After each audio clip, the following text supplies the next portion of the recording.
Movie review of devil the British secret agent. ఒక British secret agent ఒక murder మిస్టరీని solve చేయడం అనే point మీద స్టార్ట్ అవుతుంది ఈ సినిమా. ఆ మర్డర్ మిస్టరీ పాయింట్ మీద సినిమా స్టార్ట్ అయినప్పుడు నాకు కొంచెం నైఫ్స్ అవుట్ వైబ్ వచ్చింది. ఈ ఫిల్మ్ అంతా ఆ మర్డర్ మిస్టరీ పాయింట్ మీద రన్ అవుతుంది అనుకుంటే మీరు పప్పులో కాలేసినట్టే. ఫస్ట్ హాఫ్ అంతా చాలాసేపు ఆ మర్డర్ మిస్టరీ పాయింట్ మీద తిరుగుతుంది, కానీ ఎందుకో ఆ కేసు అంత ఇంట్రెస్టింగ్గా అనిపించదు.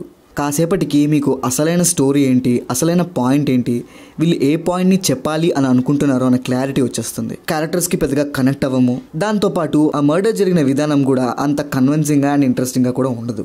ఇంటర్వెల్ పాయింట్కి ఒక మంచి హుక్ పెట్టుకున్నారు అని అనుకున్నారు, కానీ అది కూడా పెద్దగా వర్కౌట్ అవ్వలేదు. ఫస్ట్ హాఫ్లో ఉన్న చాలా క్వశ్చన్స్కి సెకండ్ హాఫ్లో ఆన్సర్ ఇవ్వడానికి ట్రై చేశారు, కానీ వాటి ఆన్సర్స్ చాలా అన్కన్విన్సింగ్గా ఉంటాయి. అన్నిటికన్నా చాలా ఇబ్బంది పెట్టిన సీక్వెన్సెస్ యాక్షన్ సీక్వెన్సెస్. మరీ టూ మచ్. ఒక్కడే వచ్చి ఆర్మీ మొత్తాన్ని లేపేయడం కొంచెం ఇబ్బందిగానే ఉంది చూడడానికి. ఆ ఒక్కడు వచ్చి ఆర్మీని చంపగలడు అనే పాయింట్ని ముందుగానే ఎస్టాబ్లిష్ చేశారు, కానీ అది కూడా కన్విన్సింగ్గా ఉండదు.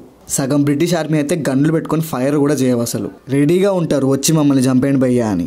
మనకి స్ట్రాంగ్ హీరో ఉన్నప్పుడు స్ట్రాంగ్ విలన్ కూడా ఉంటే చాలా ఇంట్రెస్టింగ్గా ఉంటుంది. విలన్ స్ట్రాంగ్గా ఉండకపోవడమే కొంచెం తేడా కొట్టేసినట్టు అనిపిస్తుంది ఈ సినిమాలో. ఏదైనా మంచిగా అనిపించిందంటే కొంచెం యూనిక్గా స్టార్ట్ చేశారు స్టోరీ చెప్పడాన్ని.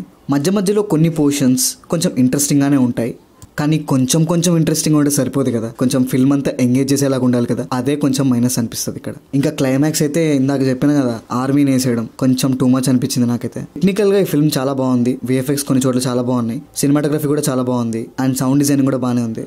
సాంగ్స్ ఎందుకో కొంచెం ఇంప్రెసివ్గా అనిపించవు. అనవసరంగా మధ్య మధ్యలో యూట్యూబ్ యాడ్స్ లాగా ఒక 2 సాంగ్స్ వస్తాయి. ఇంకా కాస్టింగ్ విషయానికి వచ్చేస్తే కళ్యాణ్ రామ్ గారి పర్ఫార్మెన్స్ కొద్దిగా నాకు బింబిసారా వైబ్ వచ్చింది, బట్ తన క్యారెక్టర్లో తను బాగానే చేశారు. సంయుక్త మీనన్ కూడా పర్లేదు బాగానే చేశారు అనిపించింది. ఇంకా అజయ్ గారికి, సత్య గారికి అండ్ శ్రీకాంత్ అయ్యంగార్ గారికి డీసెంట్ రోల్సే ఉన్నాయి. సత్య గారితో మధ్య మధ్యలో కొన్ని సీక్వెన్సెస్లో కామెడీ ట్రై చేశారు, కానీ ఓకే పర్లేదు అన్నట్టు ఉంటాయి ఆ సీక్వెన్సెస్. షఫీ గారు ఒక చిన్న రోల్లో ఉన్నారు, తను ఉన్నంతసేపు బాగానే చేశారు. మాల్వికా నాయర్ గారికి ఆ పొలిటీషియన్ రోల్ ఎందుకో అంత సెట్ అయినట్టు అనిపించలేదు.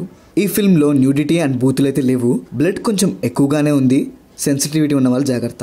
ఓవరాల్గా చెప్పాలంటే మీరు ఫుల్ టు ఫుల్ మిస్టరీ థ్రిల్లర్ని చూడబోతున్నాం అని వెళ్తే మాత్రం ఖచ్చితంగా డిసప్పాయింట్ అవుతారు. మధ్య మధ్యలో కొన్ని రెగ్యులర్ కమర్షియల్ సినిమాలలో ఉండే మాస్ మసాలా ఎలిమెంట్స్ని యాడ్ చేయడం వల్ల ఆ ఫ్లేవర్ కూడా పోయినట్టు అనిపించింది నాకు. మధ్యలో కొంచెం ఇంట్రెస్టింగ్గానే సాగింది, కానీ లాస్ట్కి వచ్చేసరికి కొంచెం డైల్యూట్ అయిపోయినట్టు అనిపించింది. సో కీప్ యువర్ ఎక్స్పెక్టేషన్స్ లో. This is Pranav signing off team cinema picture.